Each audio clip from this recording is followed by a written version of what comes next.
எல்லாம் கூட பெண்கள் எல்லாம் அளவுக்கு அதிகமாக வந்திருக்கின்ற வேலையில ஏன்னா 4 பெண்கள் இருந்தாலே சொல்லாம போக மாட்டேன்.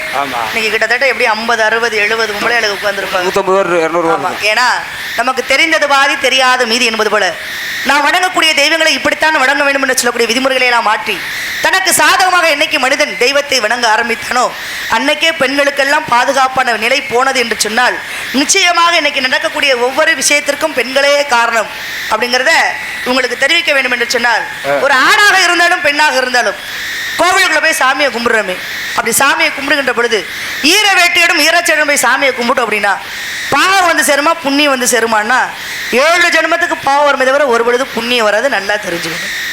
யாராக இருந்தாலும் ஈரச்சேடும் ஈர வேட்டும் தெய்வத்தை வணங்கணும் என்று சொன்னால் அந்த பூஜையாக கூடியது பலனற்று போகுமே தவிர ஒரு பொழுதும் பலனுள்ளதாக இருக்காது. தர்ம சாஸ்திர கணக்கின்படியாக இன்னைக்கும் வேதம் ஓதக்கூடிய அர்ச்சகர்கள் யாராவது எங்கேயாவது ஈர வேட்டையை கட்டுக்கிட்டு எங்கேயாவது அர்ச்சனை பண்ணி கொடுத்தாங்கன்னு யாராவது ஒருத்தர் சொல்லுங்க பார்ப்போம். கிடையாது, பண்ண மாட்டாங்க. ஐயா எங்க ஊர் கோயில் கும்பாபிஷேகத்துக்கு 40 நாள் யாகம் நடத்துறதுக்காக கூட்டிகிட்டு வந்தோம், அந்த ஒரு நாளாவது ஈர வேட்டையை கட்டிக்கிட்டு அவங்க யாகத்தை நடத்துனாங்கன்னு சொல்லுங்க பார்ப்போம். பண்ண மாட்டாங்க. ஏன்னா தர்ம சாஸ்திர கணக்குகள் பலவகையும் உண்டு என்பது போல நமக்கெல்லாம் மூடி மறைக்கப்பட்ட விஷயங்கள் இந்த பூமியிலே ஏராளமாக உண்டு என்று சொன்னால் இதில் ஆண்களை காட்டிலும் பெண்களுக்கே அதிகப்படியான தண்டனை உண்டு. கொலை செய்பவனை காட்டிலும் கொலை செய்ய தூண்டியவனுக்கு தண்டனை அதிகம் என்பது போல இங்கே பெண்களாக கூடிய தலைமுழுக்க தண்ணியை ஊற்றிட்டு கோவிலுக்குள்ள போறீங்க அப்படின்னா தனது ஆடைகளாக கூடிய தேகத்திலே பற்றி கொண்டு பார்ப்பதற்கு கவர்ச்சிகரமாக இருக்கின்ற வேளையிலே அங்க வரக்கூடிய 10 ஆண் பிள்ளைகளை யாராவது ஒருவருக்கு காமத்தை தூண்டு விதமாக அந்த பெண் இருப்பாள் என்று சொன்னால் இதை விட ஒரு பெரிய பாவம் எதுவும் கிடையாது என்பது தர்ம சாஸ்திர கணக்கு நல்லா தெரிஞ்சுக்கணும். இந்த ஈரச்சலோட கோவிலுக்குள்ள போறது பாவம். எப்படி? ஏன்னா ஒரு வீட்டில் மரணம்னு ஒன்று ஏற்பட்டதுன்னு சொன்னா அது அப்பாவா இருக்கட்டும், அம்மாவா இருக்கட்டும், அண்ணனா இருக்கட்டும், தம்பியா இருக்கட்டும், தங்கச்சியா இருக்கட்டும், ஏன் பெத்த பிள்ளையா கூட இருக்கட்டும், யாராவது அம்மாவை தூக்கி வெளியில வைங்கன்னு சொல்லுவாங்களா? இல்ல அப்பாவை தூக்கி வெளியில வைங்கன்னு சொல்லுவாங்களா? கிடையாது. இந்த உடலை உயிரற்று போனா தூக்கி வைங்கடா பணத்துன்னு தான் சொல்லுவாங்க இல்லையா? அப்ப இந்த உடம்புல உயிர் போச்சுன்னா என்ன? வெறும் பிணம்.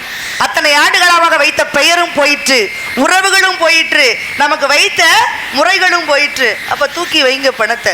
அப்ப இந்த பிணத்துக்கு சம்பிரத சாங்கியங்களை செய்கின்ற வேளையிலே நீர்மாலை எடுத்துக்கொண்டு உற்றார் உறவினர் என்ன பண்ணுவாங்க? பணத்தை சுத்தி வந்து அதை குளிப்பாட்டி அதுக்கு கர்ம காரியங்களை பண்ணுவாங்க. அப்ப ஈரச்சோட ஈரவெட்டியோட யாரை சுத்தி வரும்? பணத்தை சுத்தி வந்து அதுக்கு கர்ம காரியங்களை பண்றோம். அப்ப தெய்வத்தை சுற்றி வரலாமா? கண்டிப்பான முறையில் சுற்றி வரக்கூடாது என்பது தர்ம சாஸ்திரோடைய கணக்கு. அப்ப இன்னொரு விஷயம் பாத்தீங்கன்னா ஒரு அப்பனுக்கு மகனுக்கு சண்டை வந்துருச்சு அப்படின்னா சண்டை ரொம்ப முத்தி போயிருச்சு அப்படின்னா விறுவிறுன்னு இந்த அப்பா என்ன பண்ணுவார்? ஒரு குடப்பான தண்ணியில தண்ணியை ஊதிக்கிட்டு இன்னும் எனக்கு மகனும் கிடையாது, நான் உனக்கு அப்பனும் கிடையாது, இன்னையோட உன்னை நான் தலை முடிச்சுவார். ஏன் சும்மா சொல்ல வேண்டியதானே? ஏன் ஒரு குடப்பான தலையில தண்ணியை ஊதிக்கிட்டு ஏன் தலை? இன்னும் சில பேர் என்ன பண்ணுவாங்க அப்படின்னா ஈரத் மடி அதாவது துணியை மடியில கட்டிக்கிட்டு போய் சாபத்தை கொடுப்பாங்க. ஆமா, கோயில்ல போய் பிடிக்காதவங்களுக்கு ஈர துணியை மடியில கட்டிக்கிட்டு போய் சாபத்தை கொடுப்பாங்க. அப்ப தெய்வத்தை ஈரச்சடன் சுற்றி வரலாமா, ஈர வேட்டையோட சுற்றி வரலாமா? கண்டிப்பான முறையில் சுற்றி வரக்கூடாது. இது பாவத்திற்குரிய செயல். இல்ல பெண்களுக்கு ஏன் அதிகப்படியான தண்டனை உண்டு அப்படின்னா ஈரச்சட கோவிலுக்குள்ள போனா வரக்கூடிய ஆண்கள்ல யாராக்காது காமத்தை தூண்டுவதாக பெண் இருப்பான்னு அது பாவத்துக்குரிய செயல். இதுல இங்க பெரிய பாட்டிமார்கள்லாம் உட்கார்ந்துருக்கீங்க, தாத்தாமார்களும் உட்கார்ந்துருக்கீங்க. பெண்கள் விழுந்து வணங்கக்கூடாத நமஸ்காரம் என்ன நமஸ்காரம் கேட்டா யாருக்கான்னு தெரியுமா? கோயிலுக்கு போறது கும்பிடுறது தெரியுமா? ஒரு பொம்பளை பிள்ளை இப்படி விழுந்து வணங்க கூடாது அப்படிங்கிற இந்த வணங்குதல் யாருக்கான்னு தெரியுமா? தெரியாது. ஏனென்று சொன்னால் இது எல்லாம் மூடி மறைக்கப்பட்ட விஷயங்களாக இந்த பூமியில் இருக்கின்ற பொழுது 1000 ஆண்டுகளுக்கு முன்னதாகவே ராஜராஜ சோழன் சிலை வடித்து வைத்திருக்கிறான். ஒரு ஆணை இப்படித்தான் விழுந்து வணங்க வேண்டும், ஒரு பெண் இப்படித்தான் விழுந்து வணங்க வேண்டும் என்று சொல்லக்கூடிய விதிமுறைகளை எல்லாம் மாற்றி ஒரு பெண்ணாக கூடியவள் தலைக்கு மீது கையை உயர்த்தி வணங்குதல் என்பது கூடாது. நல்லா தெரிஞ்சுக்கோங்க. பொம்பளையாளுக 2 கையையும் தலைக்கு மேல உயர்த்தி வணங்குதல் என்பது கூடாது. இது ஒரு வணங்குதல் முறை.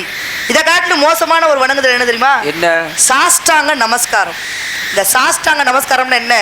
ஒரு பெண்ணாக கூட நீட்சமாக தனது தேகம் முழுவதும் இந்த பூமியில் விடுமுறையாக விழுந்து கும்பிடுவாள் என்று சொன்னால் குடும்பம் குலநாசமாகும் என்பது தர்ம சாஸ்திர கணக்கு. நல்லா தெரிஞ்சுக்கோங்க. இதை நான் சொல்ல கிடையாது. தர்ம சாஸ்திர கணக்கின்படியாக ஒரு பெண்ணுடைய மார்பகம் இந்த தேகம் முழுவதும் இந்த பூமியில் விடுமுறையாக விழுந்து கும்பிடுவாள் என்று சொன்னால் குடும்பம் குலநாசமாகும் என்பது தர்ம சாஸ்திரோடைய கணக்கு. அப்ப நல்லா கவனிச்சுக்கோங்க. ஈரச்சேடோட கோவிலுக்குள்ள போறது பாவம், தன்னுடைய தேகம் இந்த பூமியில் விடுமுறையாக விழுந்து கும்பிடுவது பாவம். இந்த ரெண்டையும் சேர்த்து பொம்பளைகளுக்கு ஒரு வேண்டுதல் பண்ணுவாங்க தெரியுமா? எப்படி? நேரம் பாதி பேத்துக்கு புரிஞ்சிருக்குன்னு நினைக்கிறேன். இந்த அங்க பிரதேசம் சொல்லக்கூடிய இந்த வேண்டுதல், இந்த உருண்டு கொடுக்கக்கூடிய வேண்டுதல், இந்த வேண்டுதல் இந்த பூமியில பெண்கள் எல்லாம் என்னைக்கு செய்ய ஆரம்பிச்சீங்களோ அன்னைக்கு பிடிச்சிச்சு பெண்களுக்கு சனி என்று சொன்னால் இதை மாற்ற முடியுமே தவிர ஒரு பொழுது மறக்க முடியாது. நல்லா தெரிஞ்சுக்கணும். என்னைக்கு பெண்கள் தன்னுடைய தேகத்தை முழுவதுமாக இந்த ஆலயங்கள்ல போய் நீங்க எல்லாம் புரட்டி புரட்டி சாமியை கும்பிட ஆரம்பிச்சீங்களோ அன்னைக்கே 5 வயது குழந்தை கற்பழிக்கக்கூடிய காலம் இந்த கலியுக காலமாகி விட்டது என்று சொன்னால், இன்னைக்கு பெண்கள் எல்லாம் தவறுதான வழிகளுக்கு போகிறார் என்று சொன்னால், என்னைக்கு இந்த மார்பகத்தையும் தன்னுடைய தேகத்தை இந்த பூமியில புரட்ட ஆரம்பித்தார்களோ அன்று மாற்றான் ஆடவன் மீது இச்சையும் பால் கொடுத்தால் அழகு போய்விடும் என்று சொல்லக்கூடிய கேவலமான எண்ணமும் பிற ஆடவனுக்காக தன் பிள்ளையே கொள்ளக்கூடிய மனோதைரியம் எங்கிருந்து வந்தது? என்னைக்கு இந்த வேண்டுதலை செய்ய ஆரம்பிச்சிங்களோ அன்னைக்கு இந்த பூமியில ஆரம்பித்தது பெண்களுக்கான கேடுகாலான எல்லா விஷயங்களும். நான் சொல்ல கிடையாது, தர்மசாஸ்திர கணக்கின்படியாக ஒவ்வொன்றும் நடந்து கொண்டிருக்கு என்று சொன்னால் நீங்க எல்லாம் நினைக்கலாம், ஏமா இத்தனை ஆண்டு காலமா நாங்க அந்த வேண்டுதலாம் செய்யத்தானே, நாங்க நினைச்சது நிறைவேறனாதான் அந்த வேண்டுதலை போய் செஞ்சோம்னு நீங்க சொன்னீங்க அப்படின்னா, காலத்தின் கணக்கு நம்முடைய கையில் இல்லை, இறைவனுடைய கையில் உண்டு என்று சொன்னால் கொடைவள்ளல்னு யாரை சொல்லுவோம்? கர்ணனைத்தான் சொல்லுவோம். ஆனா கர்ணன் சொர்க்கத்துக்கு போனான்னு கேட்டா சொர்க்கம் கிடையாது. இன்னைக்கு பெரிய தர்மத்திலே சிறந்தவன், தானத்திலே சிறந்தவன் என்று சொன்னால் எத்தனையோ பேர்கள் இருந்தாலும் கூட எல்லோரும் நாவிலே வரக்கூடியது என்ன? நீ பெரிய கர்ண பரம்பரை, வாரி வாரி வழங்குறன்னு தான் சொல்லுவோம். அப்படி வாரி வாரி வழங்கிய கர்ணனுக்கே சொர்க்கம் கிடைக்கல அப்படின்னா யம தர்மன் இடத்துல எங்க சொர்க்கலோகத்துல போய் பசியோட சுத்திக்கிட்டு தெரியுனா யாரு? கர்ணே. அப்பதான் போய் கேட்கிறான் யமதர்மன்ட்ட, ஏன் இப்படி நான் பசியோட சுத்தி திரியிறேன், நான் அத்தனை புண்ணியங்களை செய்திருக்கிறேனே, சொர்க்க வாசல் ஏன் திறக்கப்படவில்லை என்று கேட்ட பொழுது அப்பதான் யமதர்மன் சொன்னாரா, இங்க வாப்பா, எல்லாருக்கும் கேட்டு கேட்டு பொண்ணு கொடுத்த பொருளை கொடுத்த எல்லாத்தையும் கொடுத்த, ஆனா எவர் ஒருவருக்கும் ஒருவேளை உணவு என சொல்லக்கூடிய அன்னதானத்தை நீ யாருக்குமே செய்ய கிடையாது. எல்லா தானத்தையும் கொடுத்த, ஆனா அன்னதானம் என்று சொல்லக்கூடிய அந்த தானத்தை செய்யாதனாலதான் பசியோட நீ சுத்திக்கிட்டு தெரிகிற. உன்னுடைய ஆள்காட்டி விரலை எடுத்து வாயிலே வைத்துக்கொள் கர்ணான்னு சொன்னாராம். சொன்ன உடனே ஆள்காட்டி விரலை எடுத்து வைத்தான் கர்ணனாக கூடியவன் பசி அடங்கியது.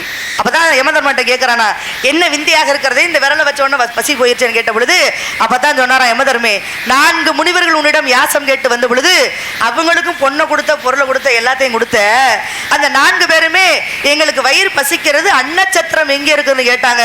அப்ப கூட அவங்கள கூட்டிக்கிட்டு போய் நீ சாப்பாடு போட கிடையாது, அதோ அன்னச்சத்திரம் வழியாக சென்று என்று சொன்னால் அன்னச்சத்திரம் வழி உண்டு என்று சொல்லி வழி காண்பித்தாய். அந்த 4 பேர் வயிறார சாப்பிட்டுட்டு அவர்கள் உனக்கு கொடுத்த வாக்கு என்னவென்று சொன்னால், எங்களுக்கு அன்னச்சத்திரத்துக்கு வழிகாட்டிய கர்ணா, புண்ணியம் முழுவதும் உன்னை சேர வேண்டாம், நீ காட்டி அந்த விரலுக்கு மட்டும் போய் சேரட்டும்.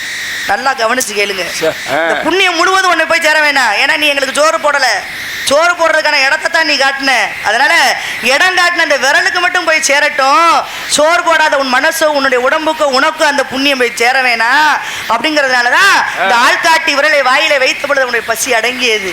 அப்ப கர்ணன் கேட்டுக்கிட்டானா, இந்த பூவுலகிலே நான் செய்த தவறு போல் யாரும் செய்ய வேண்டாம், பிறந்த குழந்தைகள் எல்லாம் பசி என்று சொல்ல தெரியாத பொழுது எப்படி நான் ஆள்காட்டி விரலை எடுத்து வாயில வைத்தேனோ அதே போல குழந்தைகள் தன்னுடைய விரலை வாயில வைக்கும் பொழுது அவருடைய பசி அடங்கட்டும், தாய்க்கு பசி என்று கொடுக்கும் பாலாற்றும் வரைக்கும் சொன்னோம்னா, இன்னைக்கு பிறந்த குழந்தைங்க நாம சொல்லியா கை சப்புது கிடையாது. பிறந்த குழந்தைகளுக்கு பசி என்று ஒன்று வந்துவிட்டால் தன்னால ஏதாவது ஒரு விரலை எடுத்து சுவைத்துக் கொள்ளும் என்று சொன்னால் அன்று கர்ணன் கேட்டது முடியாக பசி போக வேண்டும், நான் செய்த பாவம் யாரும் செய்ய வேண்டாம் என்பதற்காகத்தான் கர்ணனுக்கே அந்த நிலைமை. அப்படின்னா நாமெல்லாம் பாவத்தை தவிர எதுவுமே செய்ய கிடையாது. ஏன்னா ஒரு மனிதன் 10 பொண்டாட்டியை கட்டினாலும் ஒரு பொண்டாட்டியும் கூட கூட்டிகிட்டு போக முடியாது, 16 பிள்ளைகளை பெற்றாலும் ஒரு பிள்ளையும் கூட கூட்டிகிட்டு போக முடியாது. ஒரு மனிதன் கொண்டு போகக்கூடிய 2 விஷயம் என்னவென்று சொன்னால், ஒன்று அவன் செய்த பாவம், இன்னொன்று அவன் செய்த புண்ணியம். இந்த 2 மட்டும்தான் நம்ம கூட வருமே தவிர எதுவுமே நம்ம கூட வராதுன்னு தெரிஞ்சாலும் கூட மனுஷன் இன்னைக்கு அடிச்சுக்கிட்டு சாகிறது எல்லாமே ஆசைகளின் காரணமாக. இன்னைக்கு அடுத்தவன் பொண்டாட்டியா இருக்கட்டும், அடுத்தவங்க புருஷனா இருக்கட்டும், அடுத்தவங்க சொத்தா இருக்கட்டும், இங்க இருக்கிற தாய்மார்கள்ட்டாலாம் ஒரு கேள்வி கேட்கிறேன், 11 மணி வரைக்கும் டிவி பட்டியை திறந்து வச்சு உட்காந்து நாடகமெல்லாம் பார்க்குறீங்களே, எந்த நாடகத்திலே ஏதாவது கதை சார்ந்த விஷயங்களோ இல்ல கருத்து சார்ந்த விஷயங்களோ ஏதாவது பார்க்குறோமா? கிடையாது.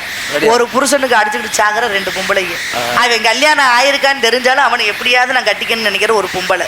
இப்படி கேடுகட்ட கதைகளும் கேடுகட்ட கதாபாத்திரங்களை வைத்துக்கொண்டு இன்னைக்கு ஒரே கதையை பலவிதமான பெயர்களை மாற்றி இன்னைக்கு ஒவ்வொரு டிவி சேனலும் கதைகளாக மாற்றிக்கொண்டு அடுத்தவன் கூடிய எப்படி கெடுக்கலாம், காரையத்தை எப்படி கொள்ளலாம், சோத்துல எப்படி விஷத்தை வைக்கலாம், எப்படி பாம்பை விட்டு கடிக்க விடலாம், எப்படி செய்வனை செய்யலாம், இப்படியெல்லாம் கதைகள் போக போக இன்னைக்கு பிள்ளைகள் எல்லாம் 16 வயதிலும் கத்தியை தூக்கக்கூடிய காலம் இந்த கழிவு காலமாகி விட்டது.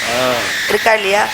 அம்மா அப்பாங்கிற பாசம் தெரியாம போயிடுச்சு, உற்றார் உறவினர் சொல்லக்கூடிய உறவு முறைகள் தெரியாம போயிடுச்சு.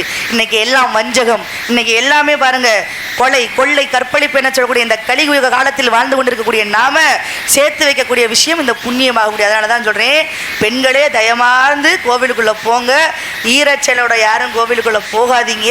இந்த உருண்டு கொடுக்கக்கூடிய வேண்டுதலை தயவாது செய்யவே செய்யாதீங்க.